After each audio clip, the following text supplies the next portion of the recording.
Hey guys, in today's video I will show you how to make triangle in Adobe InDesign. Access the Polygon tool by clicking and holding the rectangle or frame tool. Instead of dragging, click on document.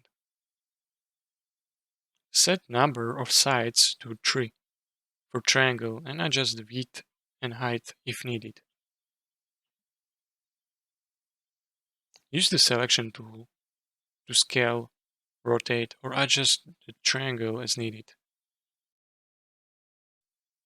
Hold Shift while scaling to maintain the shape.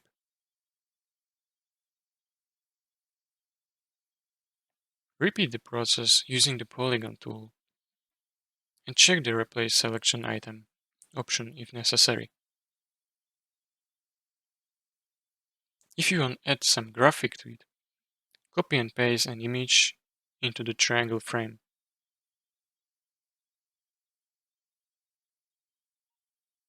Right-click on the frame, go to Fitting, and choose an option like Fill Proportionately.